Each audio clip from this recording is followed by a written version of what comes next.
আপনারা বক্সিবাবুর জন্য অপেক্ষা করছেন তো? আমাদের আসরে আজকেই আসছেন বক্সিবাবু। তবে আপনারা যে বক্সিবাবু ভাবছেন, ইনি তিনি নন। ইনি নতুন দিল্লির নতুন বক্সি। না না, নতুন নয়, দিল্লি আমার খুব চেনা জায়গা। তবে সম্প্রতি বহুকাল পরে এসেছি। পুরনো দিল্লির কেউ কেউ এখনো হয়তো আমার নাম মনে রেখেছেন, জটাধর বক্সি। দাঁড়ান দাঁড়ান মশাই, বাকিটা গপ্পে শুনবেন। তার আগে জরুরি কথাগুলো বলে দিই। গল্পটি ভালো লাগলে লাইক করুন, চ্যানেলটিকে সাবস্ক্রাইব করুন, আর গল্পটি ঠিক কেমন লাগলো সেটি কমেন্ট করে জানান, আর আপনার বন্ধুদের সাথে বেশি বেশি করে শেয়ার করুন। শুরু হচ্ছে আজকের গল্প। আমাদের আসরে আজকের গল্প পরশুরাম রচিত জটাধর বক্সি।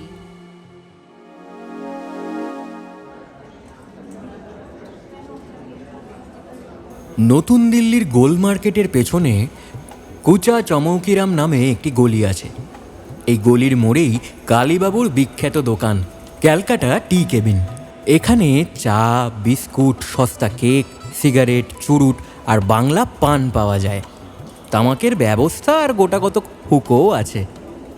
2-1 মাইলের মধ্যে যেসব অল্পবিত্ত বাঙালি বাস করেন তাদের অনেকেই কালীবাবুর দোকানে এসে চা খান। সন্ধ্যার সময় খুব লোক সমাগম হয় এবং জাঁকিয়ে আড্ডা বসে। পৌষ মাস পড়েছে। সন্ধে 6:30। বাইরে খুব ঠান্ডা, কিন্তু কালীবাবুর টি কেবিন বেশ গরম। ঘরটি ছোট। একদিকে চায়ের উনুন জ্বলছে। 15-16 জন পিপাসু ঘেঁষাঘেঁষি করে বসেছেন। সিগারেট, চুরুট আর তামাকের ধোঁয়ায় ঘরের ভেতর ঝাপসা হয়ে গেছে। রামতারণ মুখুজ্জে কথা বলছিলেন।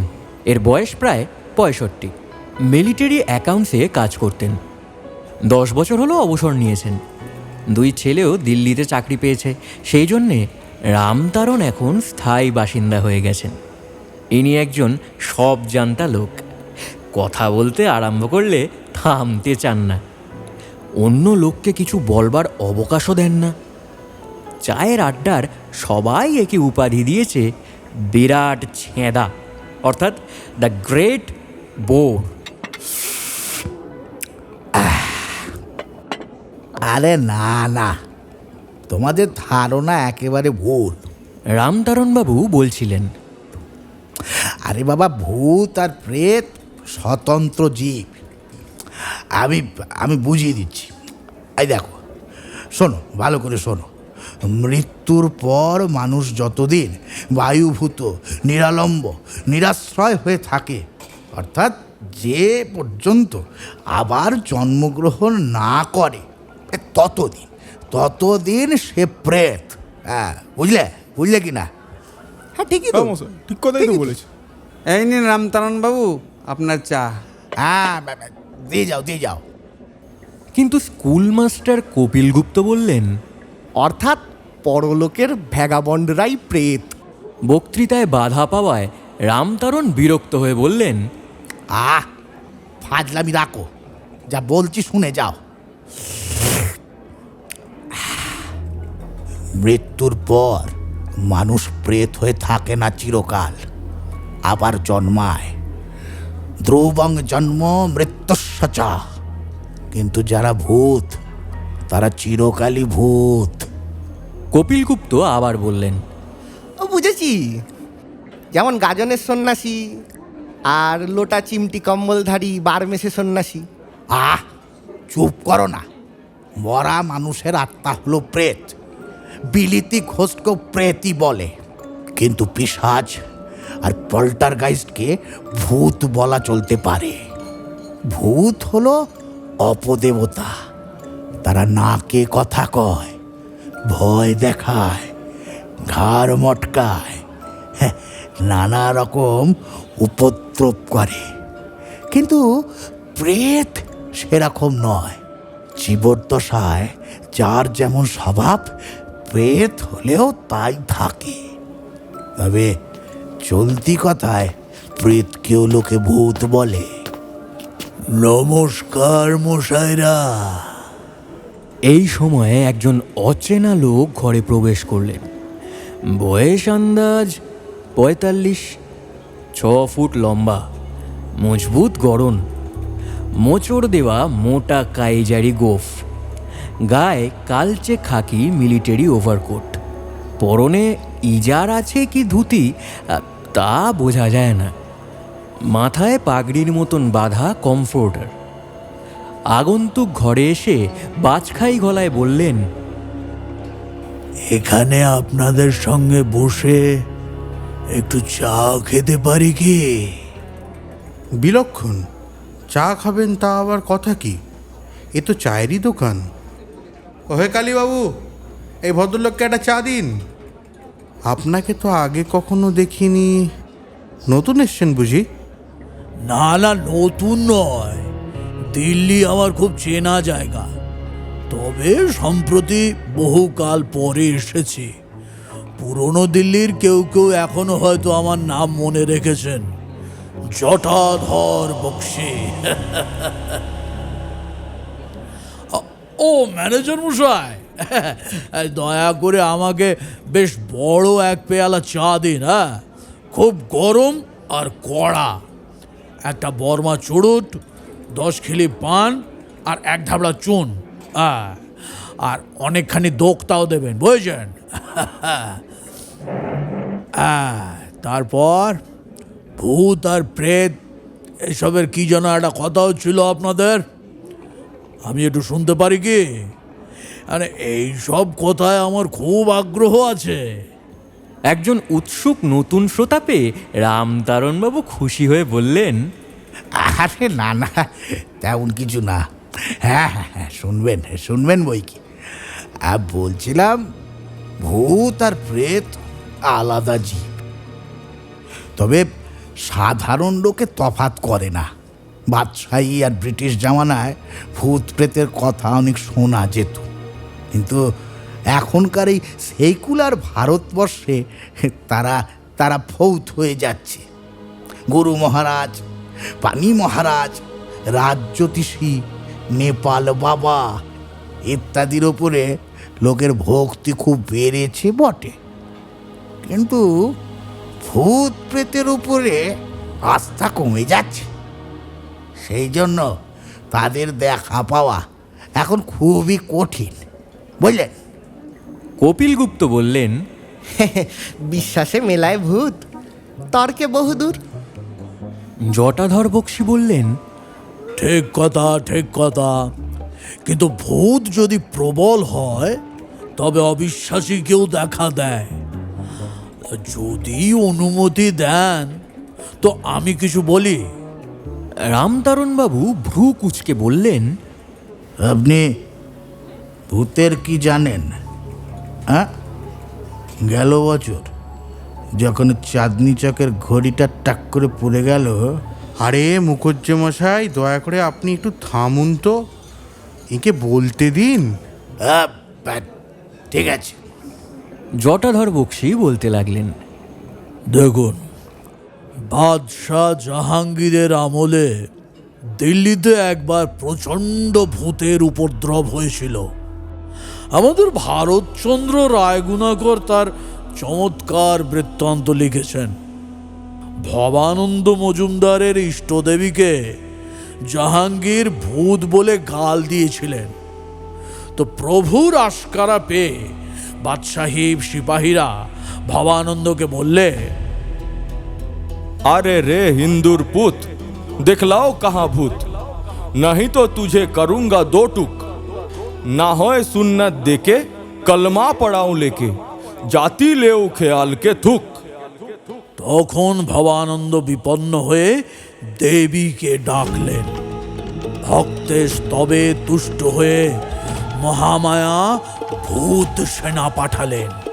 তারা দিল্লি আক্রমণ করলে ডাকিনী, যোগিনী, শাখিনী, পেতিনী, গজ্জক, দানব, দানা, ভৈরব, রাক্ষস, পক্ষস, খক্ষস সমরে দিলে হানা। লপটে ছপটে দপটে রপটে ঝড় বহে খরতর, লপ ছপ লম্ফ ছপ ছপ চম্প, দিল্লি কাঁপে থর থর। তাথই তাথই হো হো হো হই হই, ভৈরব ভৈরবী নাচে, অট্ট হাসে কটমট ভাসে, মত্ত পিশাচি পিশাচে। অবশেষে বেগতিক দেখে বাদশাহ ভবানন্দের শরণাপন্ন হলেন। বিস্তর ধন দৌলত খেলাত আর জায়গির ফরমান দিয়ে তাকে খুশি করলেন। তখন ভূতের উৎপাত থামল। সেকালের তুলনায় আজকাল ভূত প্রেত কিঞ্চিত দুর্লভ হয়েছে বটে, কিন্তু এই দিল্লিতে, এই দিল্লিতে এখনো ভূত দেখা যায়। কপিলগুপ্ত বললেন, মুকুজ্জে মশাই, আপনি তো প্রাচীন লোক, বহুকাল দিল্লিতে আছেন। ভূতের সঙ্গে কখনো আপনার মোলাকাত হয়েছিল? রামতারণ বললেন, আমি নিষ্ঠাবান ব্রাহ্মণ, তোমাদের মতন অখাদ্য খাই না, বুঝেছ? নিত্য সন্ধানিক করি, ভূতের সাধ্য নেই যে আমার কাছে ঘেঁষে। আচ্ছা জটাধর বাবু, আপনাকে তো বেশ চৌখস লোক বলে মনে হচ্ছে। আপনি ভূত দেখেছেন? হ্যাঁ, নিরন্তর দেখেছি। ভূত দেখা অতি সহজ। বলেন কি? এই দয়া করে আমাদের দেখান না। ওসব বুজরুকি আমার কাছে চলবে না। ভূত প্রেত আমি মানি বটে, একলা অন্ধকারে ভয়ও পাই, কিন্তু জটাধর কি ঘটাধর বাবু ভূত দেখতে পারেন এ কথা আমি বিশ্বাস করি না। কলেজে আমি রীতিমতো সায়েন্স পড়েছি, ম্যাজিকলদের জোচ্চুরিও আমার জানা আছে। অট্টহাস্য করে জটাধর বললেন, যদি আপনাকেও ভূত দেখায়? দেখাবেন দেখাবেন বললেই হলো। কবে দেখাবেন, কোথায় দেখাবেন, কখন দেখাবেন শুনি? আজই, এখানে, এখনই দেখাতে পারি। দেখিয়ে ফেলুন মশাই, আর দেরি করবেন না। আমাদের বাড়ি ফেরবার সময় হলো। কিন্তু কি দেখাবেন, ভূত না প্রেত? রামতারণবাবু প্রতিবাদ সইতে পারেন না, চটে গিয়ে বললেন, বেশ, এক্ষুনি দেখান। ভূত প্রেত ব্রহ্মদত্তি শাকচুন্নি যা পারবেন। আমি বাজি রাখছি যে আপনি পারবেন না, শুধু ধাপ্পা দিচ্ছেন। ভূত দেখানো আপনার সাধ্য নয়। জটাধর বললেন, বেশ বেশ, আপনার চ্যালেঞ্জ মেনে নিলুম। আচ্ছা ঠিক আছে, মোটা টাকা বাজি রাখতে চাই না, কারণ আপনি তো নিশ্চয়ই হারবেন। দেখুন, ছাপোষা পেনশনভোগী বুড়ো মানুষ আপনি, আপনার ক্ষতি করবার ইচ্ছে আমার নেই। তা এই বাজি রাখা যাক যে ভূত যদি দেখাতে পারি, তবে আমার চা চুরুট পানের দাম আপনি দেবেন, আর যদি আমি হেরে যাই তবে আপনি যা খেয়েছেন তার দাম আমি দেব। কে রাজি আছেন? আপনারা সবাই কি বলেন? হ্যাঁ, কি বলেন আপনারা? সবাই বললেন, হ্যাঁ, খুব ভালো, খুব ভালো। হ্যাঁ, ভেরি ফেয়ার অ্যান্ড জেন্টলম্যানলি। বড়মা চুরুটের উগ্র ধোয়া উদ্গীরণ করতে করতে জটাধর বক্সী বলতে লাগলেন, 1941 সালের কথা। তখন আমি বর্মায় জেনারেল সেটওয়ালের স্যাপার্স অ্যান্ড মাইনার্সের দলে সিনিয়র হাবিলদার আমিন। বর্মা থেকে চীন পর্যন্ত যে রাস্তা তৈরি হচ্ছিল তারই জরিপ আমাকে করতে হতো। আমার ওপরওয়ালা অফিসার ছিলেন ক্যাপ্টেন প্যাডিট। রামতারণবাবু বললেন, ওসব বাজে কথা কি বলছেন? আপনার চাকরির বৃত্তান্ত আমরা শুনতে চাই না। ভূত দেখাতে পারেন তো দেখান। দুই হাত নেড়ে আশ্বাস দিয়ে জটাধর বললেন, আহা, ব্যস্ত হবেন না স্যার, ব্যস্ত হবেন না। আমার কথাটি শেষ হবা মাত্র আপনি ভূত দেখতে পাবেন। হ্যাঁ, যা বলছিলাম, তখন জাপানিরা দক্ষিণ বর্মায় পৌঁছেছে। তাদের আর এক দল থাইল্যান্ডের ভেতর দিয়ে বার্মার উত্তর পূর্ব দিকে হানা দিচ্ছে। আমাদের সার্ভে পার্টি সে সময় সান স্টেটের উত্তরে কাজ করছিল। দলটি খুব ছোট। তা ক্যাপ্টেন ব্যাডিট, আমি, 5 জন গোর্খা সেপাই, 5 জন বর্মি কুলি, একটা জিপ, আর আমাদের তাঁবু, রসদ, থিওডোলাইট, লেভেল চেন, ঝান্ডা ইত্যাদি বইবার জন্য 4টে খচ্চর। আমরা যেখানে ছাউনি করেছিলাম সেই জায়গাটা পাহাড় আর জঙ্গলে ঘেরা। মানুষের বাস নেই। বাঘ, ভাল্লুক আর হুড়ার এইসব প্রভৃতি জানোয়ারের খুব উপদ্রব। বন্দুক দিয়ে মারা বারণ, পাছে শত্রুরা টের পায়। ব্যাডিট সাহেবের সঙ্গে 1 টিন স্ট্রিকনিনের বড়ি ছিল, জিলেটিন দিয়ে মোড়া। পেটে গেলে 3 মিনিটের মধ্যে গলে যায়। মাংসের টুকরোর সঙ্গে সেই বড়ি মিশিয়ে ক্যাম্পের বাইরে ফেলে রাখা হতো। রোজই 2-4টে জানোয়ার মারা পড়তো। তা একদিন গুজব শোনা গেল যে জাপানিরা আমাদের 20 মাইলের মধ্যে এসে পড়েছে। ক্যাপ্টেন ব্যাডিট বললেন, ও হে বক্সি, শুধু তুমি আর আমি একটু এগিয়ে গিয়ে দেখি চলো, আর সবাই ক্যাম্পেই থাকুক। চিয়াংকাই শেখ আমাদের সাহায্যের জন্য একটা চীনা পল্টন ইউনান থেকে পাঠিয়েছে। আজ তাদের এখানে পৌঁছবার কথা। দেখতে হবে তাদের কোনো পাত্তা মেলে কিনা।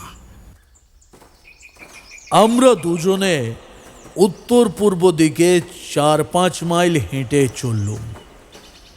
সামনে একটা নিবিড় জাল, তার ওধারে একটা ছোট পাহাড়। সাহেব বললেন, ওই পাহাড়ের ওপর উঠে দূরবীন দিয়ে চারিদিক দেখতে হবে। আমরা জঙ্গলে ঢুকলুম, আর সঙ্গে সঙ্গে 50 জাপানি সেনা আমাদের চারিদিক থেকে ঘিরে ফেলল। ও হে বক্সি, তুমি তো কেবলই বক বক করে চলেছ। শেষকালে হয়তো বলবে যে তুমি নিজেই একটি জাপানি ভূত দেখেছিলে। সেটি চলবে না বাপু, তোমার ভূত দেখা মানব না। আপনি নিশ্চিন্ত থাকুন, আর একটু পরেই আপনি কেন, আপনারা সবাই স্বচক্ষে ভূত দেখতে পাবেন। তারপর শুনুন। তা ক্যাপ্টেন ব্যাডিট বললেন, বক্সি, আত্মরক্ষার কোনো উপায় নেই, হাত তুলে স্যারেন্ডার করো। আমরা হাত তুলতেই জাপানিরা কাছে এলো। এমন রোগা হাড্ডিসার পল্টন আমি কোথাও দেখিনি। তাদের 3-4 জন আমাদের গাল, কাঁধ, হাত, পা এসব টিপে টিপে দেখতে লাগলো। একজন তো সাহেবের কাঁধে কামড় দিয়ে দিলে, আর সবাই তাকে ধমকে টেনে সরিয়ে নিয়ে গেল। ব্যাডিট সাহেব একটু আধটু জাপানি ভাষা বুঝতেন। আমি জিজ্ঞাসা করলুম, স্যার, এদের মতলবটা কি? সাহেব বললেন, মাই পুয়ার বক্সি, বুঝতে পারছো না? এদের ভাড়ার শূন্য রসদ যা আসছিল শান ডাকাতরা লুট করে নিয়েছে। 7 দিন উপোস করে আছে, খিদে পেট জ্বলছে। তারপর দেখলুম ওদের কয়েকজন একটা উনুন বানিয়ে আগুন জ্বেলেছে, তার উপর একটা মস্ত ডেকচি চাপিয়েছে। টি কেবিনে যারা উপস্থিত ছিলেন তাদের মধ্যে বীরেশ্বর সিংই একটু বেশি ভীতু। উনি শিউরে উঠে বললেন, এই সময় চীনা পল্টন এসে পড়লো বুঝি? আরে কোথায় পল্টন! 4 জন জাপানি এগিয়ে এলো, বুঝলেন? 2 জনের হাতে দড়ি আর 2 জনের হাতে তলোয়ার। সাহেব বললেন, বক্সি, বক্সি, এই 4টে বড়ি এখনই গিলে ফেলো। আমি বললুম, আগে থেকে বিষ খেয়ে মরবো কেন? হ্যাঁ, যতক্ষণ শ্বাস ততক্ষণ আস। সাহেব ধমক দিয়ে বললেন, যা বলছি তাই করো। আমি তোমার কমান্ডিং অফিসার, অবাধ্য হলে কোর্ট মার্শালে পড়বে। কি আর করা যায়? বড়ি চারটে গিলেই ফেললুম, সাহেবও গিললেন। বীরেশ্বর সিংহী আঁতকে উঠে বললেন, হ্যাঁ, বিষ খেলেন? তারপর চীনা ফৌজের ডাক্তার এসে বিষ বার করে ফেললে বুঝি? চীনা ফৌজ 1 ঘন্টা পরে এসেছিল। তা আমাদের যা হলো শুনুন। 2 জাপানি আমাদের হাত পা বেঁধে ঘাড় নিচু করে বসিয়ে দিলে, আর 2 জাপানি তলোয়ার দিয়ে আমাদের ঘাড়ের ওপরে গ্যাট। বীরেশ্বরবাবু মাথা চাপড়ে চিৎকার করে বললেন, ওরে বাপরে বাপ! হ্যাঁ মশাই, তলোয়ারের চোপ দিয়ে গ্যাচ করে আমাদের মুন্ডু কেটে ফেললে। রামতারণবাবু ক্ষীণ কণ্ঠে বললেন, মানে তবে বেঁচে আছেন কি করে? কে বললে বেঁচে আছে? আপনার হুকুমে বাঁচতে হবে নাকি?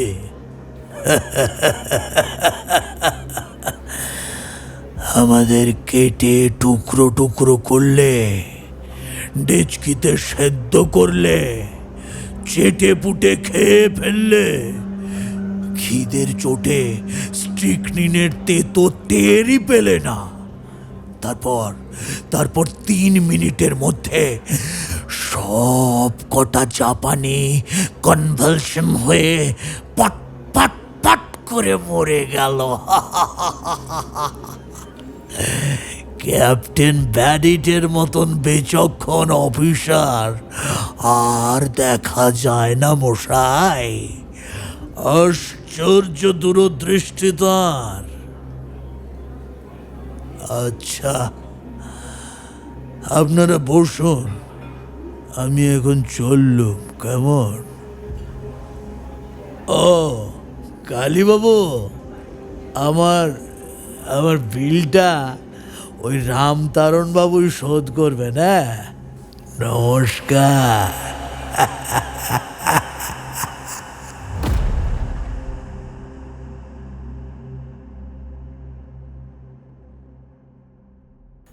শুনলেন আজকের গপ্প জটাধর বক্সী। রচনা পরশুরাম। গল্প পাঠে শুভম মুখার্জি, রামতারণ সুনয়ন মুখার্জি, কপিল স্বস্তিক সরকার, বীরেশ্বর শুভজিৎ জানা, বাদশাহী সেপাই সৃজন সাহা, ক্যাপ্টেন ব্যাবিট পুষ্পল বিশ্বাস, কালীবাবু তপন কুমার। সমবেত কণ্ঠে ধ্রুব, স্বস্তিক, সৃজন এবং জটাধর বক্সীর চরিত্রে ডক্টর মনসিজ জানা।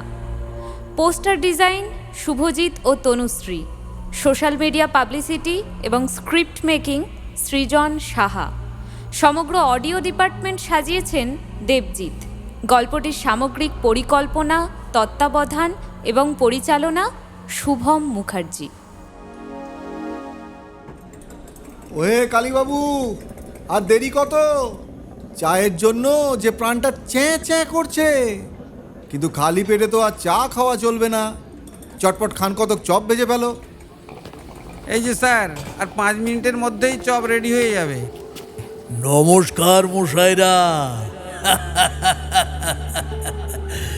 খবর সব ভালো তো? আচ্ছা, আপনাদের কি মনে হয় বক্সীবাবু কি আবার ফিরবেন? জানতে হলে আসতে হবে আমাদের আসরে প্রতি শুক্রবার ঠিক রাত 9:30। শুনতে ভুলবেন না কিন্তু।